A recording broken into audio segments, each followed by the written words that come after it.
Bonjour les amis, nouvelle vidéo aujourd'hui pour parler de Diodo qui était l'invité de Mike Borowski chez nos amis de GPTV pour revenir sur son énième arrestation par une trentaine de policiers et il va nous donner aussi son avis sur le CRIF, vous savez, cette organisation, cette association qui se permet de dicter les lois en France et notamment les lois de la liberté d'expression. Mais juste avant de regarder l'extrait, n'oubliez pas de vous abonner, le pouce en l'air, de partager bien sûr cette vidéo, de la booster également si cela est possible. On regarde l'extrait et on en parle juste après. Aimais rire et je trouvais que c'était avec le rire des enfants, le rire des femmes, que la paix, que le vivre ensemble prenait un sens réellement je suis un pèlerin de la farce depuis le départ. Et donc ce métier, je l'ai pas fait par hasard, c'est vraiment un métier que j'aime. Et aujourd'hui, je crois que, alors j'ai inspiré plein de jeunes humoristes qui viennent me voir, qui me disent que, Jean-Marie Bigard, il y a quelques jours, là, on m'a envoyé euh, une interview de Jean-Marie qui disait que Dieudonné, c'est le meilleur d'entre nous, c'est l'humoriste le plus performant. En fait, je me suis pas interdit de faire rire, je me suis fixé aucune limite pour le rire, et voilà, et donc peut-être que effectivement, dans les humoristes qui ont plein de talent, peut-être qu'ils s'auto-censurent peut-être un peu trop pour pouvoir passer à la télé. Moi, je m'en foutais de passer à la télé, je m'en foutais de faire du cinéma. Pour moi, c'était la première division, la chose la plus excitante et importante, eh bien, c'était la scène et faire rire les gens sur scène. Donc, j'ai la chance unique, immense, d'avoir pu faire ce travail dans un pays extraordinaire qui est la France, avec un public extraordinaire, un peuple qui a envie de rire, et sans ce peuple de France qui me soutient depuis tant d'années, ben, je serais pas là. Et c'est presque à lui qu'il faut demander pourquoi vous continuez à aller voir Dieudonné. Bon, moi je pense que il se marre et on se marre ensemble et on vit quelque chose. En fait, il me pousse aussi à aller chercher en moi ses limites. C'est parce que c'est vrai, faut être endurant. Puis c'est pas évident d'être perturbé par une police qui monte sur scène. Il est monté, hein, à un moment donné, on le voit pas là, mais il était sur scène, mais il avait peur aussi, donc lui aussi il fait son travail, donc il est sorti de la scène, non, non, venez.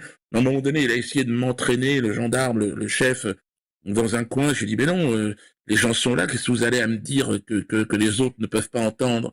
Dites-le, je veux dire, on se connaît pas, mais n'hésitez pas, ne soyez pas, n'ayez pas peur, faites votre travail et assumez, quoi.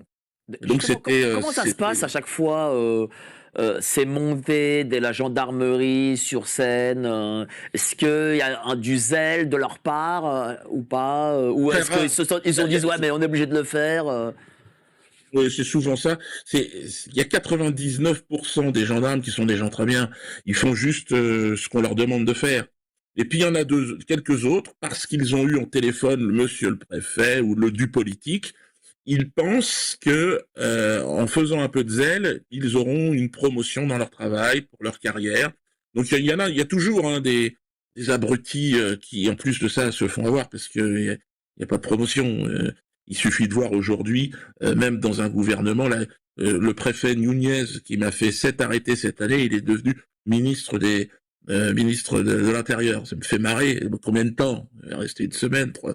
J'ai survécu à tous ces ministres de l'Intérieur, à tous ces premiers ministres. J'ai survécu tout ça. Bon, ils ne sont que de passage.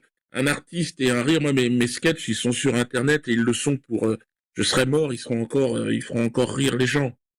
Donc c'est sûr que j'arrive au bout parce que là ils s'en prennent. Là on a joué 2 jours. Alors on a joué en Belgique ensuite. Alors, un succès tiens incroyable. comment ça s'est passé en Belgique justement est-ce que les Belges Plus, sont aussi zélés qu'en France je vais vous envoyer les images. Je les ai mis d'ailleurs sur mon compte X. Plus de 1000 personnes, près de 1000 personnes, pas plus. Près de 1000 personnes dans une salle magnifique. Euh, voilà, pas de promotion, pas d'affiche. Le gars qui nous a loué la salle, il me connaissait à peine, c'était un Turc. Et puis il a vu arriver tout ce monde, mais qu'est-ce qui se passe? Mais qu'est-ce que c'est? Et c'était extraordinaire. Et aucun problème avec la police, avec la justice. Mais c'était à quelques kilomètres, puisque Valenciennes, c'était de l'autre côté de la frontière. Donc en France, il y a vraiment, et on s'aperçoit, hein, une véritable mafia qui tient les médias. Ben, vous êtes au courant, de toute façon, l'information, elle est tenue par ces gens, et encore une fois, qui ne représentent pas la communauté juive.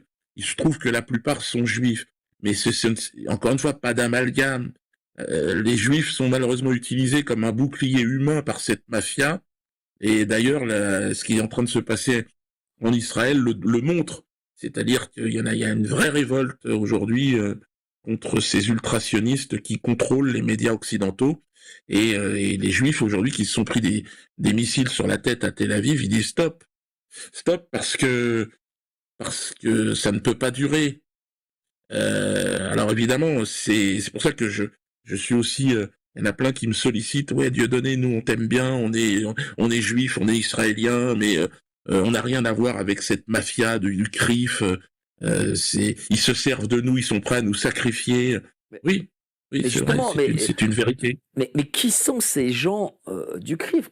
Est-ce qu'ils ont réussi à infiltrer ça? Moi, je trouve ça hallucinant que le pouvoir politique. Est-ce que c'est une forme d'État profond qui, voilà, Une qui est une sorte mafia. de Moi, je dirais marionnettiste? plus. Moi, ce qui ressemble le plus, c'est la mafia. C'est-à-dire que mais une mafia sans honneur en plus, une mafia perverse.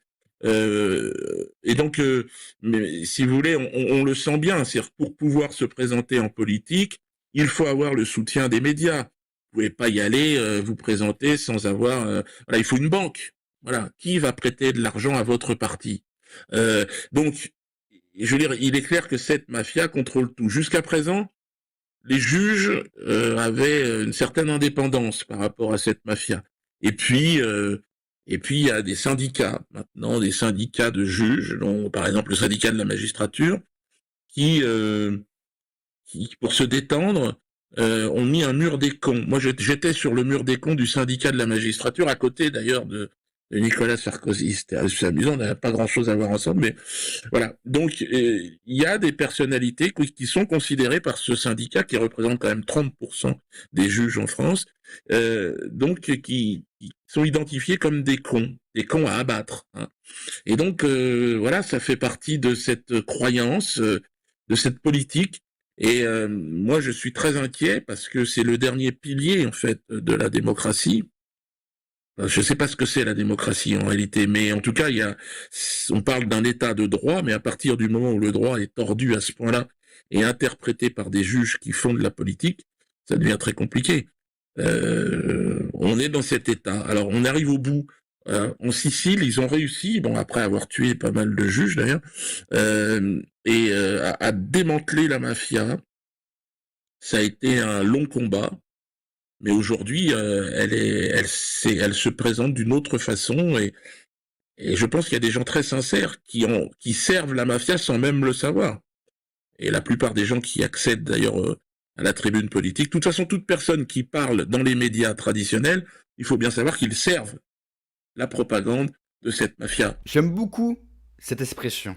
Tous ceux qui servent la mafia, le système sans le savoir. J'ai envie de rebondir dessus parce que moi je pense pas forcément, comme il le dit à la fin, aux hommes politiques ou à telle personne, je pense aux Français. En fait, les Français, par leur silence, par leur inaction, valident, cautionnent, financent, malgré eux, le système et la mafia qui a pris le contrôle de notre pays. Aujourd'hui, la censure devait être votée. Eh bien, grande surprise, le gouvernement n'est pas tombé. Parce que la mafia a resserré les rangs et va continuer ainsi.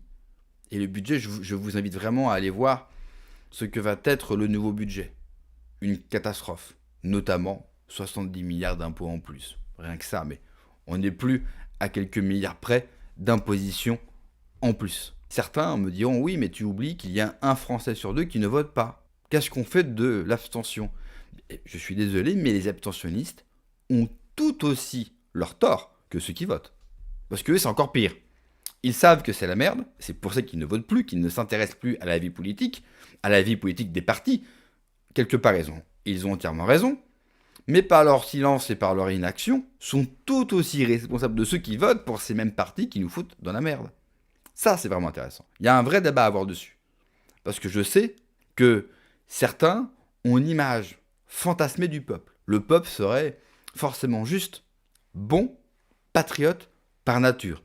Non. Tout ce qui nous arrive aujourd'hui est en partie dû au peuple, Alors oui, on va me répondre que le peuple a été en partie manipulé, qu'il y a des grandes puissances derrière, des grandes manipulations, complots, oseilles, oligarques, tout ce que vous voulez. Oui, c'est vrai, c'est en partie vrai. Mais le peuple s'est laissé faire, il parle. Dans l'extrait que je vous ai montré de la crise sanitaire. Pendant la crise sanitaire, plus de 80% de notre peuple s'est laissé faire et a suivi toutes les instructions que leur a données l'État, a fait le masque, a fait les doses, a fait tout ce qu'il fallait. Où était ce peuple éclairé? Je dis ça parce qu'il y a beaucoup de gens qui pensent qu'il faudrait redonner la parole au peuple, une démocratie directe, du référendum, une 6ème république. C'est très bien, allons-y. Mais vous aurez les mêmes résultats, parce que vous n'avez pas compris le problème. Aujourd'hui, nous avons affaire à un peuple qui a été totalement infantilisé et qui a aussi été rendu débilisé.